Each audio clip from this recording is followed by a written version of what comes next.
आणखीन एक मोठी बातमी, कृष्णा पाटील आष्टीकर यांची ठाकरे गटातनं हकालपट्टी करण्यात आलेली आहे। संजय राऊत यांनी एक पोस्ट टाकलेली आहे आणि ही माहिती दिली आहे। आणि कृष्णा पाटील आष्टीकर हे बंडखोर खासदार नागेश पाटील आष्टीकरांचे पुत्र। नांदेडमध्ये त्यांचा नुकताच पराभव झालेला आहे। अमर राजूरकर यांचा या ठिकाणी विजय झालाय आणि या सगळ्या घडामोडींनंतर आता संजय राऊतांनी ट्विट करत ही माहिती दिली आहे की कृष्णा पाटील आष्टीकरांची ठाकरे गटातून हकालपट्टी करण्यात आली आहे। तर कृष्णा पाटील आष्टीकर यांनी मोठा दावा केलेला होता, वडील जरी ऑपरेशन टायगरच्या माध्यमातून शिंदे गटात जात असले तरी सुद्धा मी महाविकास आघाडी सोबतच आहे आणि त्यावरूनही त्यांच्यावर जोरदार टीका होत होती। देवेंद्र कोल्हटकर आपल्या सोबत जोडले गेलेले आहेत। देवेंद्र, नागेश पाटील आष्टीकरांचे पुत्र कृष्णा आष्टीकर यांची हकालपट्टी।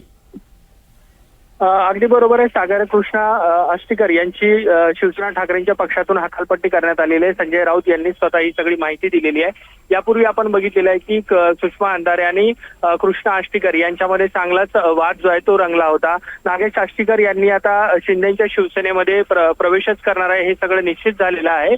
आणि असं असताना देखील महाविकास आघाडीकडून ठाकरेंकडून जी नांदेड विधान परिषदेची निवडणुकीची जागा आहे ती नागेश आष्टीकर यांच्या मुलाला देण्यात आली होती। मात्र आता संजय राऊत यांनी स्वतःच दिलेल्या माहितीनुसार त्यांनी पक्षविरोधी कारवाई केलेली आहे, त्यामुळे पक्षातून त्यांची हकालपट्टी करण्यात आलेली आहे।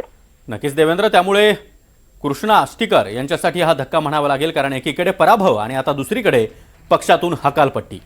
तर पक्षविरोधी कारवाया केल्याबद्दल शिवसेना उद्धव बाळासाहेब ठाकरे पक्षातनं हकालपट्टी करण्यात येते कृष्णा नागेश पाटील आष्टीकर यांची, असं स्वतः संजय राऊत यांनी एक पोस्ट मध्ये म्हटलेलं आहे। तिकडे गोकुळ गीते यांचा विजय झालेला आहे। गोकुळ गीते नाशिकमधून आता माध्यमांशी संवाद साधतायत।